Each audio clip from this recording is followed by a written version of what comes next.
Perkenalkan, nama saya Eriani Papan dengan NPM 2201010117 dengan program studi pendidikan guru sekolah dasar.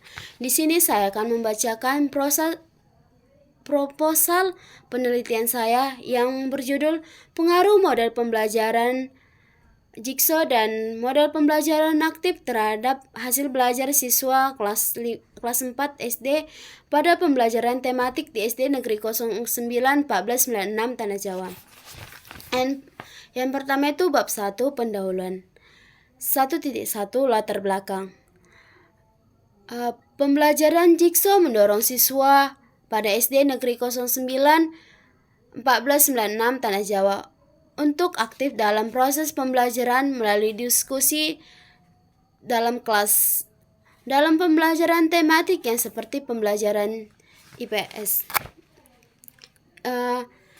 Dari latar belakang ini peneliti diharapkan memberikan kontribusi bagi pengembangan strategi pembelajaran yang efektif dalam meningkatkan kualitas pendidikan, khususnya pada pembelajaran tematik di sekolah dasar.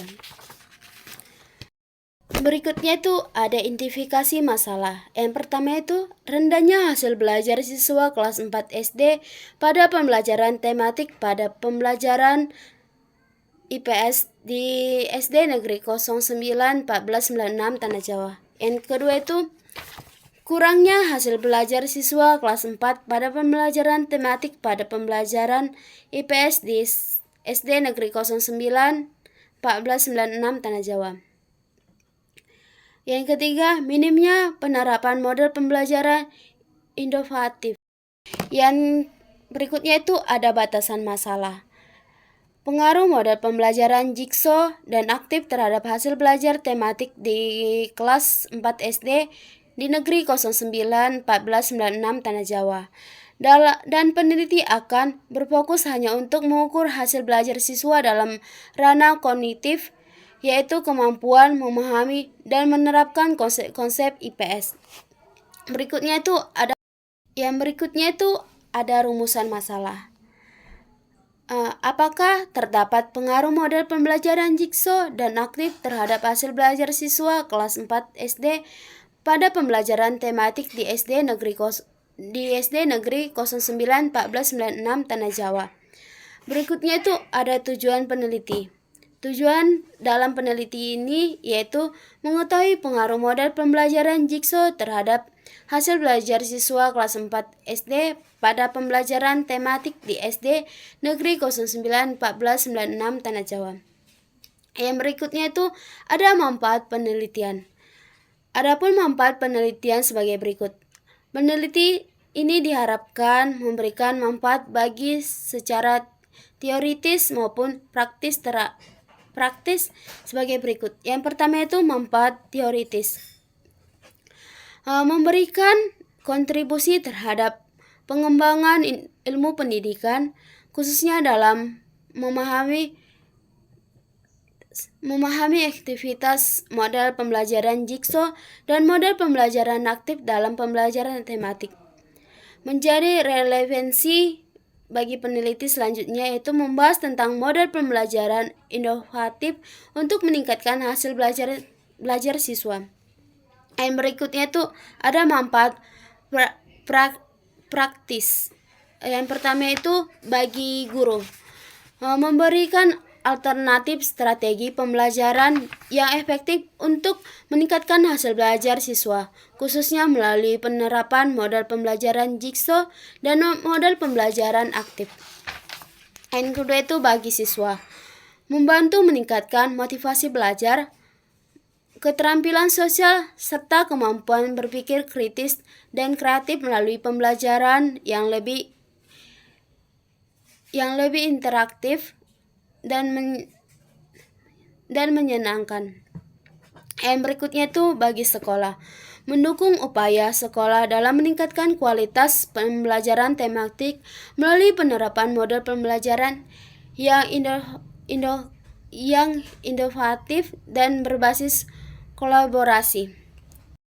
Berikutnya itu yang ketiga ada manfaat bagi peneliti, menambah wawasan dan pengalaman dalam melaksanakan penelitian di bidang pendidikan khususnya terkait dengan pembelajaran tematik dan penerapan model pembelajaran inovatif. Yang berikutnya itu luaran penelitian. Peningkatan hasil belajar. Kemampuan siswa dapat diukur melalui nilai kuis dan nilai formatif seperti nilai ujian. Yang berikutnya itu bab 2, kajian pustaka.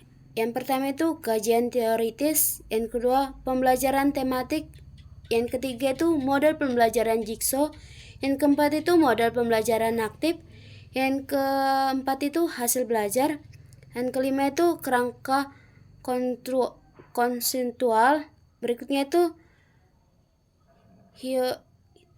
hipotesis penelitian.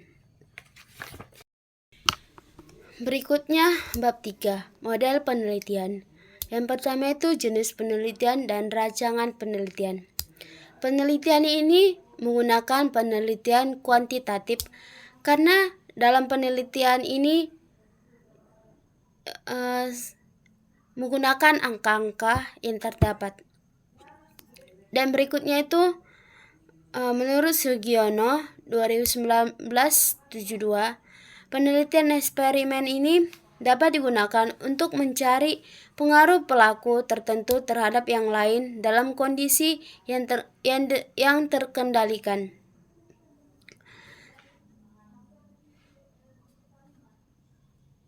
Eksperimen ini merupakan penelitian dengan menghubungkan antara variabel bebas dan variabel terkait. Berikutnya itu ada rancangan desain yang dikembangkan dalam penelitian dapat digambarkan sebagai berikut. Pretesnya itu 0,1, pelakunya itu X, posttesnya itu 0,2. Yang berikutnya itu keterangannya itu 0,1 nilai tes awal atau pretest, 0,2 itu nilai tes awal atau post-test. X itu pelaku dengan menggunakan model pembelajaran komparatif dan aktif. Berikutnya itu berikutnya itu menggunakan proses penelitian yang diuraikan secara detail. Yang pertama itu observasi. Yang kedua itu kaitan pustaka, yang berikutnya itu menyusun instrumen peneliti, yang berikutnya itu memberi pretest, berikutnya itu memberikan post-test, berikutnya itu menganalisis data, yang terakhir itu laporan peneliti. Yang berikutnya itu 3.2 lokasi penelitian dan waktu penelitian. Yang pertama itu lokasi penelitian. Penelitian ini dilaksanakan di SD Negeri 09 1496 Tanah Jawa. Sekolah ini terletak di Jalan Sisingamaraja, Simpang Tangsi, Kabupaten Simalungun, yang merupakan salah satu sekolah dasar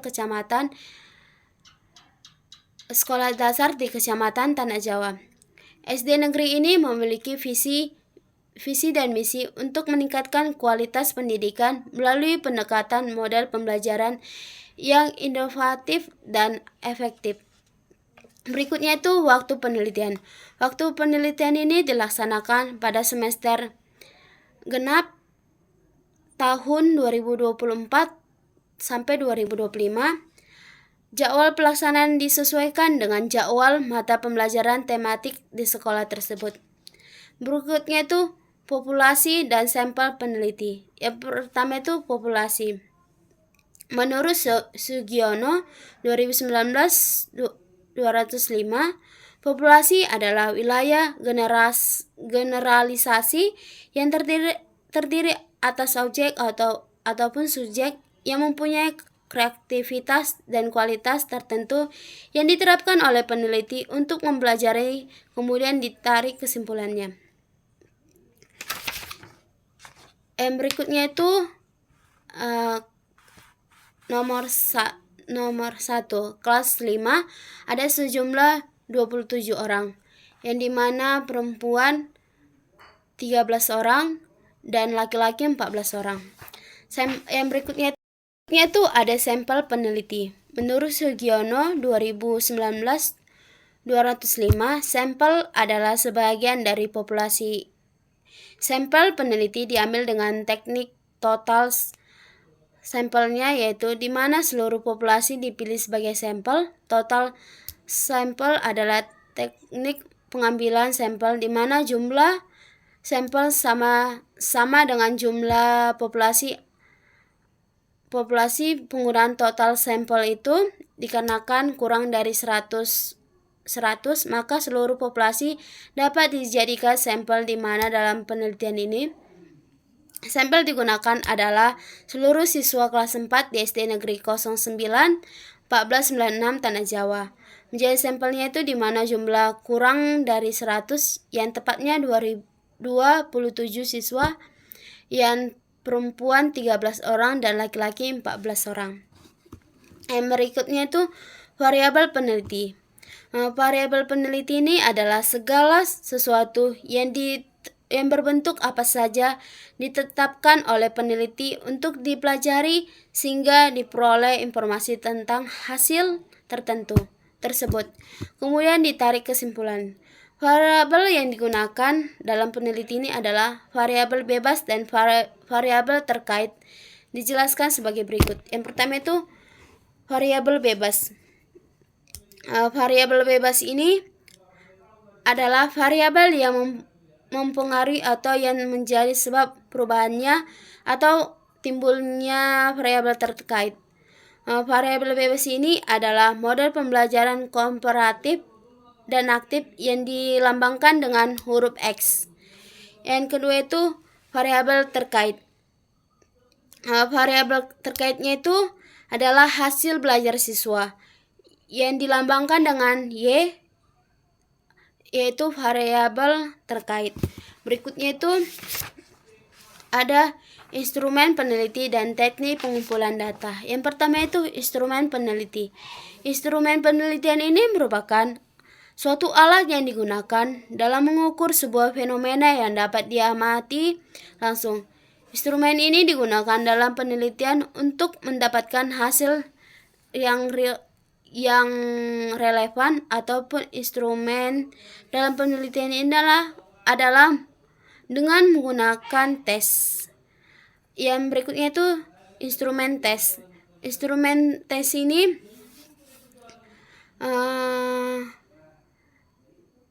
merupakan suatu alat untuk mengetahui atau mengukur hasil belajar atau evaluasi proses pembelajaran. Tes yang digunakan dalam penelitian ini adalah tes pilihan ganda. Pada materi tema 8 subtema 1 pembelajaran kelas 4 mata pembelajaran tematik atau IPS tercakup dalam tes ini. Tes ini diberikan berupa soal pretest dan posttest kepada kelas 4 SD. Setiap pertanyaan yang dijawab benar diberikan skor 1, sedangkan yang dijawab salah diberikan nilai 0. Yang di sini ada rumusnya, itu nilai pengetahuan sama dengan jumlah jawaban yang benar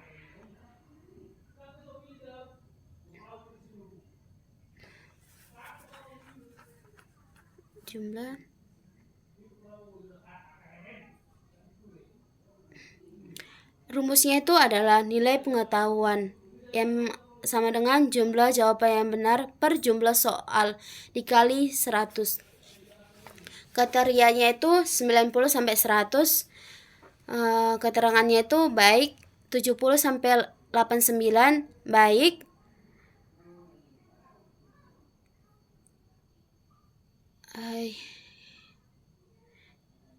kriteria 90 sampai 100, keterangannya itu baik sekali, 70 sampai 89 baik, 60 sampai 69 cukup, 50 sampai 59 kurang, 0 sampai 49 disebut itu sangat kurang.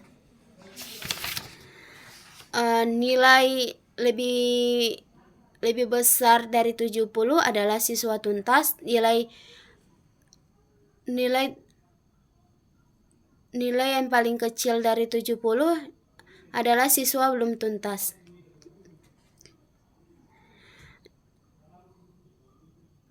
Adapun tingkat pembuatan soal pada penelitian ini adalah sebagai berikut. Nomor soal itu C1 1 sampai 5, C2-nya itu 6 sampai 13, C3 itu 14 sampai 23, sedangkan C4 itu 24 sampai 28, C5 itu 29 sama 29 dan 30. Totalnya itu 30 soal. Keterangannya itu mengingat, C1 mengingat, C2 memahami, C3 menerapkan, C4 menganalisis, C5 menilai. Berikutnya itu ada observasi.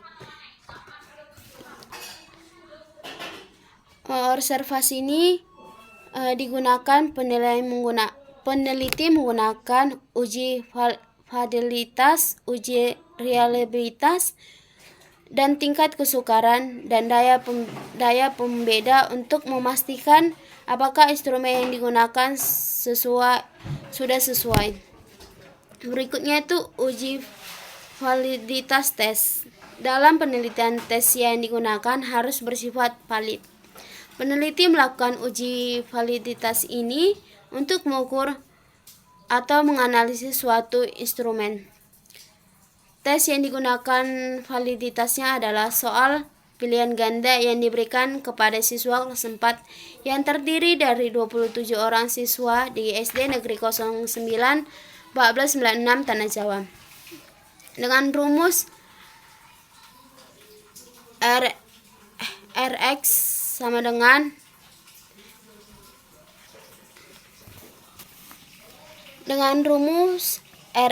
Rx sama dengan N sigma XY dikurang sigma YX sigma Y per N sigma X pangkat 2 dikurang X pangkat 2 N sigma Y pangkat 2 dikurang sigma Y pangkat 2. Keterangannya itu Rx itu adalah koefisien korelasi antara X dan Y, N-nya itu jumlah responden, sigma X yaitu jumlah dari skor X, sigma Y itu jumlah dari skor Y, sedangkan sigma XY adalah jumlah hasil perkalian antara X dan Y. Sedangkan sigma X pangkat 2 itu jumlah akurat dari skor Y, skor X. Sigma Y pangkat 2 itu adalah jumlah kuadrat dari skor Y. Yang berikutnya itu uji reliabilitas. Uji reliabilitas ini dapat dilakukan secara bersama-sama terhadap seluruh butir pertanyaan atau pernyataan-pernyataan lainnya. Uji reliabilitas ini ada dalam penelitian ini menggunakan rumus alpha Converge menggunakan bantuan program SPSS versi 21. Adapun rumus alfa-nya yaitu sebagai berikut. R11 sama dengan N per N kurang 1 dikali S pangkat 2 T dikurang sigma PQ per R pangkat 2. Berikutnya itu tingkat kesukaran. Tingkat kesukaran merupakan adanya butir soal yang menunjukkan mudah atau sedang atau sulit diselesaikan. Rumus tingkat kesukaran ini soal dikemukakan oleh Budis adalah sebagai berikut. P sama dengan B per X, B per JS. Yang berikutnya itu tingkat kesukarannya itu 0,00 sampai 0,30 sukar, 0,31 sampai 0,70 sedang, 0,71 sampai 1,00 mudah. Yang berikutnya itu daya pembeda. Daya pembedaan soal adalah kemampuan subjek soal dalam membedakan antara siswa yang sudah menguasai materi yang sangkutan dengan siswa yang belum atau belum mempelajari materi tersebut. Untuk menghitung daya pembeda soal, skor peserta tes diukur terlebih dahulu dari yang tertinggi hingga terendah.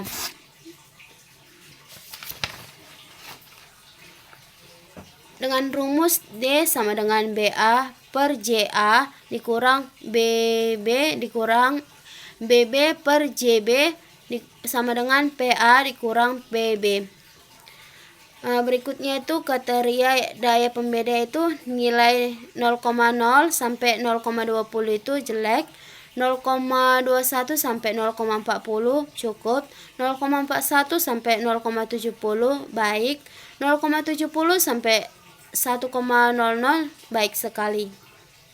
Yang berikutnya itu teknik pengumpulan data. Yang pertama itu observasi, yang kedua tes, berikutnya itu teknik analisis data. Teknik analisis data ini menjelaskan teknik analisis data. Sugiono 2019 147 menjelaskan teknik analisis data penelitian kuantitatif menggunakan statistik. Penelitian ini menggunakan metode statistik deskriptif untuk menganalisis data. Berikutnya itu uji normalitas. Uji normalitas ini digunakan untuk mengetahui apakah data dari setiap variabel yang akan dianalisis normal. Untuk menguji signifikasi contribution dari variabel bebas terhadap variabel terkait. Yang pertama itu mencari bilangan baku digunakan rumus Z1 sama dengan XI kurang X per SD. Yang kedua itu untuk tiap bidang baku ini menggunakan daftar diskusi normal baku. Kemudian dihitung peluang F atau ZI per sama dengan P atau Z lebih besar dari ZI. Yang ketiga itu menghitung formasi X atau JI, yaitu SJI sama dengan FKUM per jumlah siswa. Yang keempat itu menghitung selisih FJI ZI dikurang SJZI, kemudian harga multulaknya. Yang kelima itu bandingkan LO dan satu variabel dan satu tabel. Diambil harga paling besar disebut LO untuk menerima atau menolak hipotesis. Ketika kita bandingkan LO dengan L yang diambil dari daftar ukur taraf nyata 0, sampai 0,05 dengan kriteria. Jika LO lebih besar dari L tabel, maka data berasal dari populasi terdistribusi normal. Jika LO lebih kecil dari L tabel maka data berasal dari populasi tidak distribusi normal. Yang berikutnya itu uji N-gain. Uji N-gain ini dilakukan untuk mengetahui pelaku yang diberikan dengan rumus N-gain sama dengan S post test dikurang S pretest per S max dikurang S post test S pretest. Berikutnya sekian dan terima kasih.